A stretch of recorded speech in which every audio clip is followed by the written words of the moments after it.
Right now, Jamie, would you please entertain us here?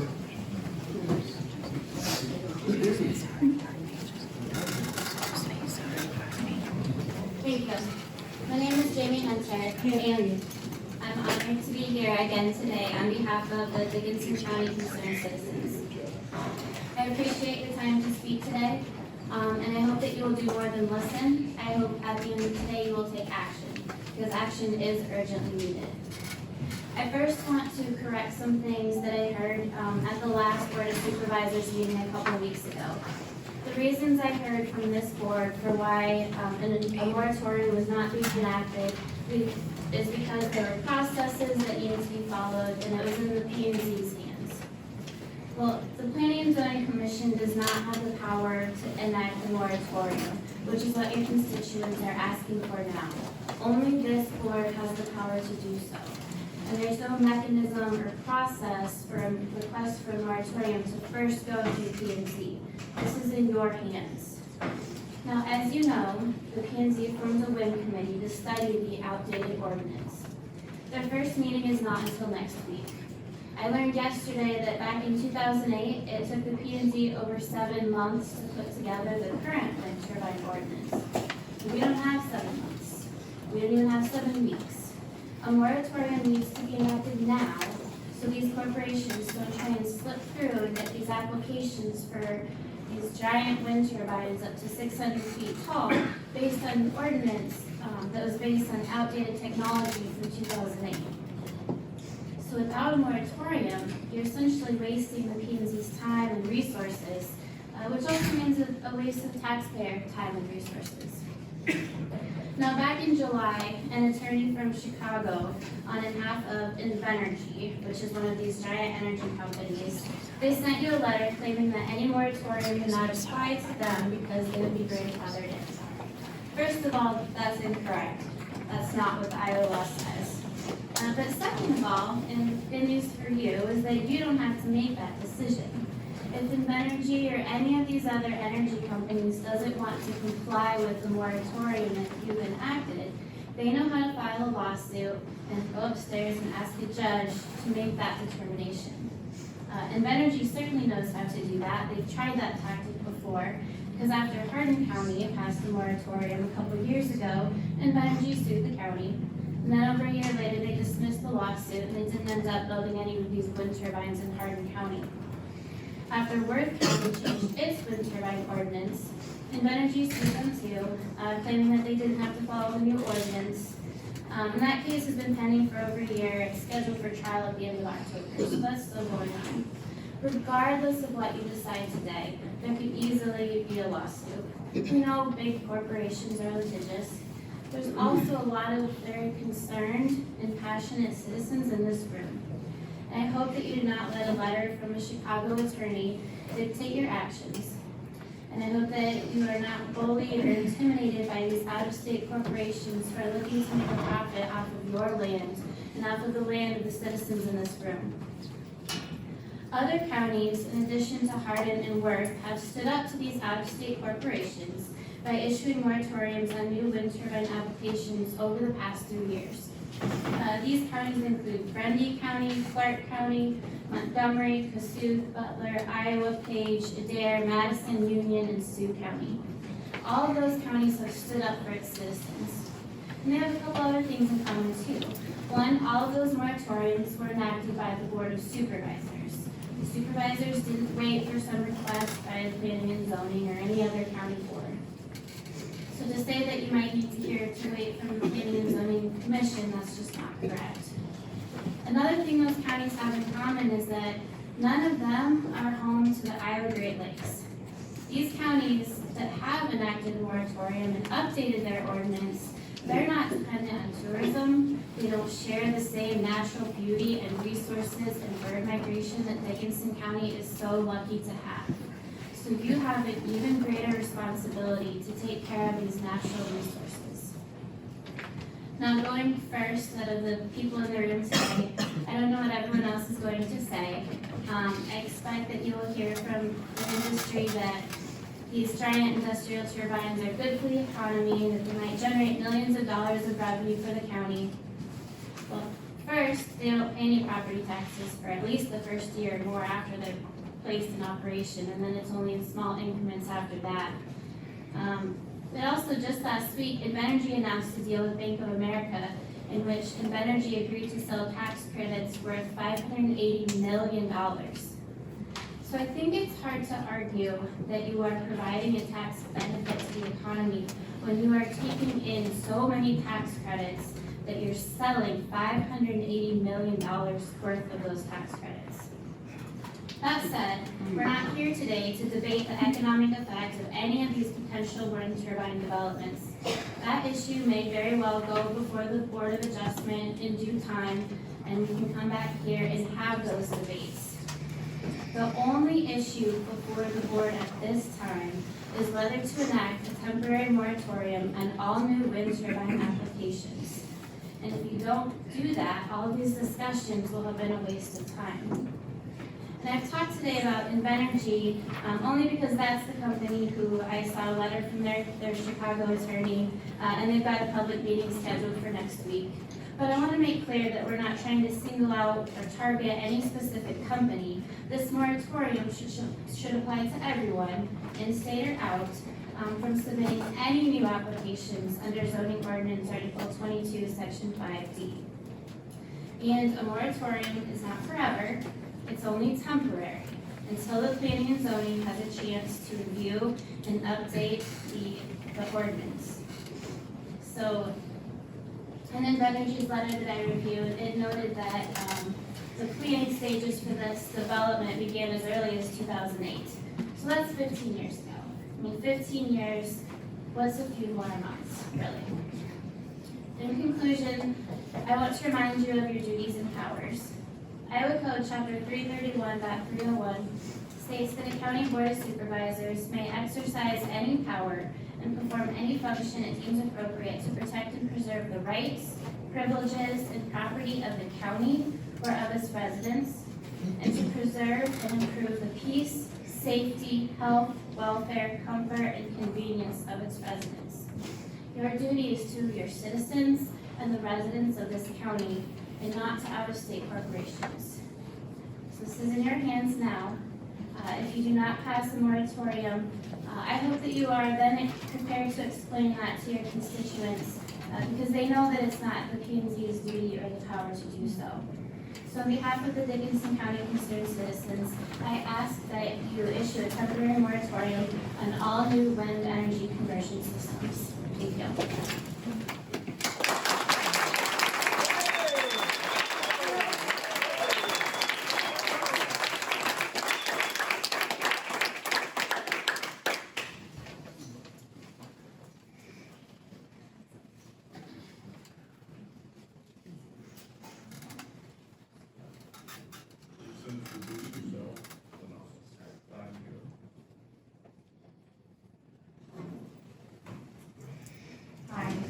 Thank you for this meeting today. My name is Christy Rogers, and I am an energy attorney who has been working on these projects for over 7 years. I'm based in Des Moines, like Frederickson and Byron Law Firm, and we represent Invenergy.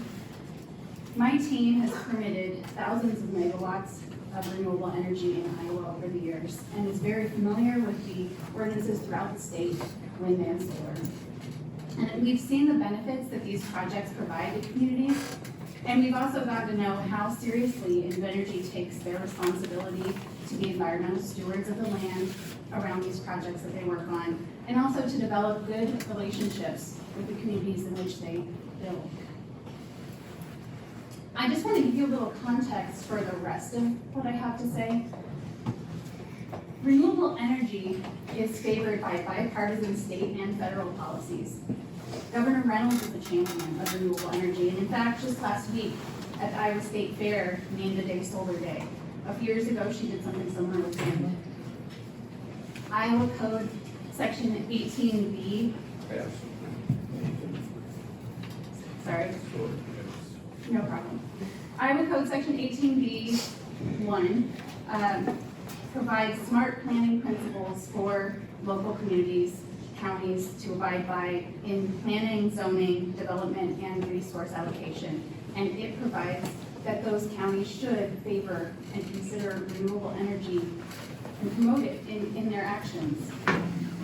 My intent today is to provide information to you about Iowa law relevant to the demands that are being made on you by opponents of renewable energy, and specifically about the demand that you enact a moratorium. Under Iowa law, a developer or property owner may acquire what's called a vested right to complete the development that they're working on under the existing law as it is presently today. The flip side of that is that county boards cannot legally change the law in bad faith in order to stop or delay a project that's already underway if that property owner has developed a vested right. And the underlying values that these features of Iowa law are based on, first is fundamental fairness. Completing a project like this takes years of development and millions of dollars of investment. And part of that is in order to meet the very stringent requirements of some counties, including Dickinson County. You do have, in fact, one of the more robust ordinances out there. In order to meet the requirements of those ordinances, or just to responsibly cite a project, takes years and millions of dollars of investment. And that's just something that's a fact of the industry. Practically speaking, without the vested rights doctrine, these developers would have no ability to actually build infrastructure projects in Iowa, because at any time the rug can be pulled out under them from a local board or an organized opposition. There would be no development in not just renewable energy development, but there would be no large infrastructure development to promote the needs and meet the needs of Iowa citizens throughout the state. Also, I think another underlying value here is responsibility for and respect for landowners' rights. Landowner rights are cherished in the state. These projects are not built with eminent domain. And even though under the state law, companies could seek eminent domain, companies like Invenergy and others, nobody has done that in Iowa. These have all been cited with the full participation of local landowners. The existing ordinance in Dickinson County has very detailed requirements. It includes that anybody who wants to cite a project here must consult with over dozens of other agencies before they can even submit an application. That includes state, federal, and local agencies. It has detailed requirements for setbacks. It has requirements for sound and shadow and any manner of other things. Meeting these requirements and developing a project that can be responsibly and economically sited took time. And just because we are now getting close to the end of getting ready to submit an application for this or some of the other projects in the area, that does not change the fact that millions of dollars and many years have been spent developing these projects with the existing ordinance in place. The requirements for a developer or a landowner to acquire a vested right, there's just two. One is substantial expenditures, and the other is that they were lawfully made. I have read the letter that you received from Ms. Hunter about her take on vested rights, and I will say that as a lawyer who has practiced in this area for many years, I'm very familiar with all of the case law on it and existing litigation on it. And I can tell you that the lawfully made component does not mean you have to have your permit already for your right to vest, or that you have to have an application in already for your right to vest. It means that whatever substantial expenditures you made, you had the right to make. So if you made expenditures that required a permit and didn't have one, then no, you don't have a vested right. But if you followed the law in your planning and preparation stages and got required permits, then you do. The flip side, as I said earlier, of the vested rights doctrine is the idea that boards throughout the state of Iowa cannot change the law and pull the rug out from under a company in bad faith. And bad faith occurs when two things happen. First, when the board seeks to delay or prevent a development, and second, when they do so with an improper purpose. Now, that second element sounds awfully squishy, And I just want to make clear to you that it's not as squishy as it sounds. There's case law that says when an enactment blocks a use that's currently under development, or the board seeks to zone out a particular project or stop a particular project in its tracks, that is an improper purpose, and that's presumed under Iowa law. That can be understood from that action. So the bottom line here is that what you're being asked to do with respect to this moratorium is in and of itself against Iowa law. And it's something that Iowa law doesn't allow. Now, Ms. Hunter brought up the litigiousness of companies. And I will tell you that over the years that I have been doing this work, I've seen more frivolous lawsuits filed against projects than suits filed by companies trying to vindicate their vested rights or any other rights. And in those lawsuits, Invenergy and other companies that are invested in wind and solar throughout the states help counties to defend their boards because they have done what the law requires. The 2009 subcommittee that developed your existing ordinance did so looking very responsibly at a number of issues. As I said, it's one of the more robust ordinances I've ever seen to have the requirement that a dozen plus agencies be contacted before the application's even filed is unique. Not in the immediately local area. I know some of the adjacent counties have a similar thing, but statewide it's not common at all. They developed an ordinance that was capable of growing with the times and future and changing technology. And these laws, as you know, you probably have ordinances on the books for longer than any of you have been on this board. These laws, like most laws, are not created for today and 6 months from now. They're created looking forward, and that's what was intended. I just would like you to keep in mind as you work through the applications you received and consider the demands being placed on you today, that Iowa law supports this board taking its time to consider the applications before it and receiving those applications now, regardless of whether there's a desire to change the ordinance in the future.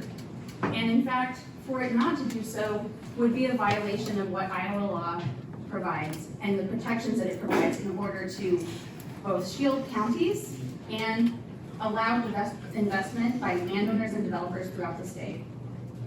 I really appreciate taking the time to hear from the attorneys today, and I'm happy to answer any questions you have.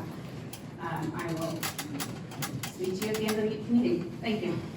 Thank you.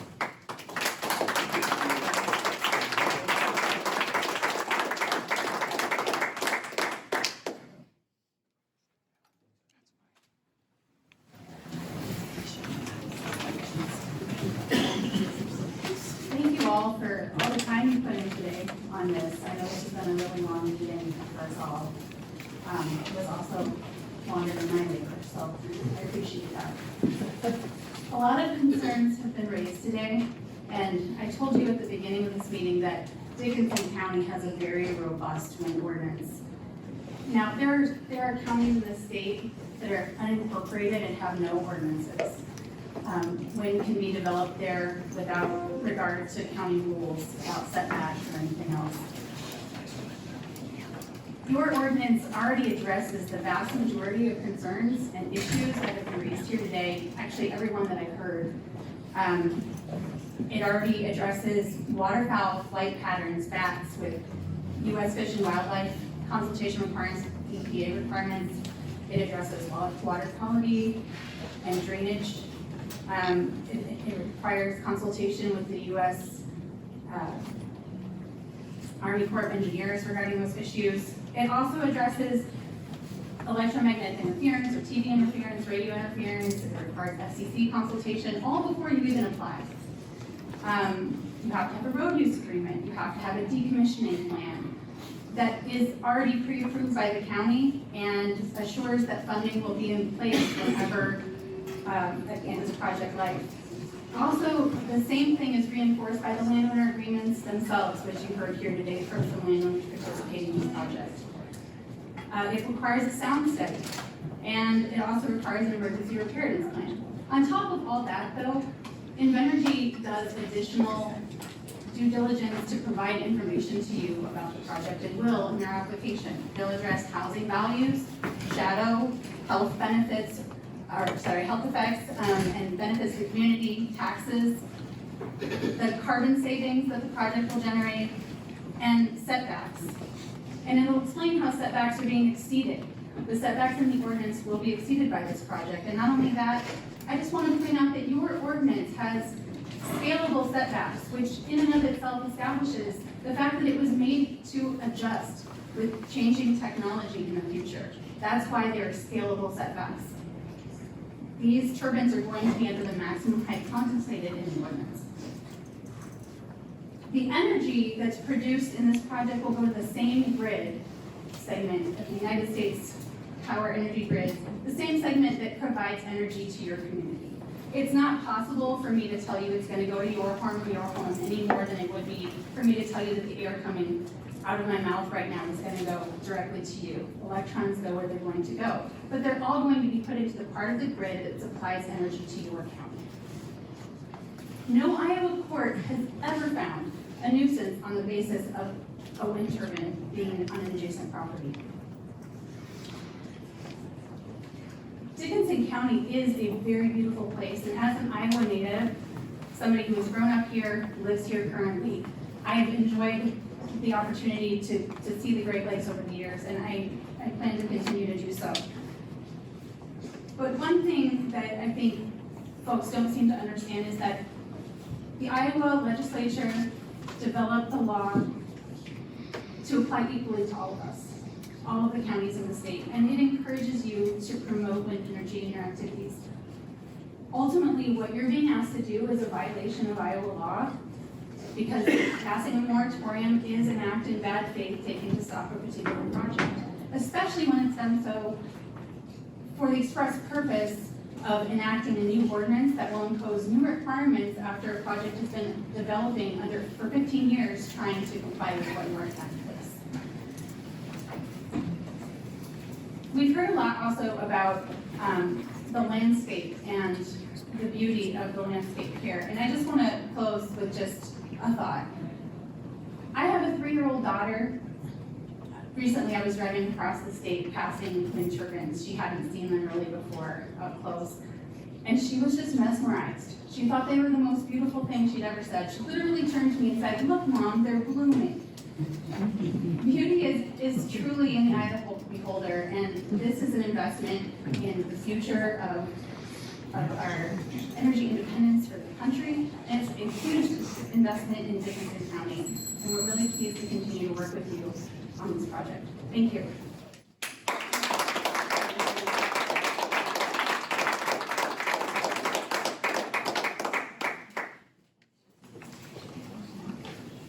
Thank you again. My colleague from Energy just told you that passing a moratorium at this point would be in violation of Iowa law. What she didn't say was what law that would violate, because that doesn't exist. You are well within your powers to issue a moratorium. You'd be well within your legislative authority and discretion to issue a moratorium. That's quoting from an Iowa Supreme Court case. Further, moratoriums have been found to play an important role in municipal planning. They aid in bridging the gap between planning and its implementation into legal measures. They can be used to preserve the status quo while the study of the area and its needs is completed. That's all quoting from the Iowa Supreme Court. That supports that this board absolutely has the power to issue a moratorium. Respectfully, if any of these corporations disagree, that's not before you. That's not for you to decide. Again, that's when they file a lawsuit and they ask a judge to say this act was illegal. And if the law on that was as clear cut as they made it sound, then their lawsuit in Turbine County would have been successful. They would have won on summary judgment. Instead, they ended up dismissing their own lawsuit because that's not how the law works. That's not how vested rights work. And I hesitate spending too much time on this vested rights exception because, again, it's not before you at this time. That would be a later argument before the district court if it got to that point. But just to give you an example of this vested rights, what the law actually says about it, if I want to build a shed on my property and I get a permit to build a shed, and I buy all the lumber I need to build it, and I pour the foundation, and then the county says, oh, we've changed our ordinance, you're no longer allowed to have sheds on your property. Then I would say, well, hold on, I have a vested rights in this, because I already got my permit, I already incurred the expense of the lumber and the foundation. That's what the vested rights exception says. Again, and it applies to your right to an ordinance. I haven't found any case law that would apply to a vested right to a moratorium. And the cases that I found, the parties in those cases actually own the land that they're claiming to have vested rights to. As far as I know, Invenergy doesn't actually own any land in Dickinson County. It's my understanding that they simply have some leases signed. And that's basically the extent of their development at this point. There's been a lot of information brought up today that truly just is not before you at this time. Certainly, the Board of Adjustment has a big job to do if and when any of these wind turbine applications do get filed and go before that board. But I think it's your responsibility to help in your Board of Adjustment to do that job is to make sure they have updated ordinances to work off of. And they're not trying to apply a 600-foot wind turbine to an ordinance that was designed for turbines a third of that size. And I've been calling it a moratorium here today. One citizen referred to it as a timeout. And I think that's a good way to look at it. We're not debating clean energy. We're not debating economic impacts. We're not really debating any of it at this point. Right now, we're only asking for that timeout so that that debate can happen under revised and updated ordinances. Now, I've represented a lot of grassroots groups of citizens over the years, both in this county and all throughout the state.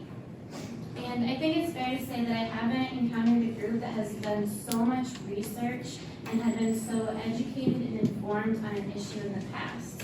At the time of my involvement in this case, these folks had already consulted with outside experts, both in wind policy. They knew what all the other counties were doing. They knew what other states were doing. They've really done their homework on this. And I think their Planning and Zoning Commission was very wise, one, to form the committee, but two, to include some of these citizens on their committee that have really done a lot of research on the issue and have the willingness to consult with outside experts to do more research and make sure that this revised ordinance is as informed and updated as possible.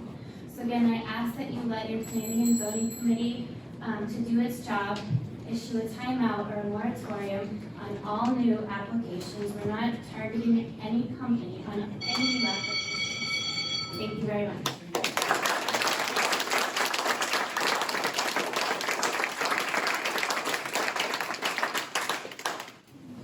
That concludes our discussion on wind energy.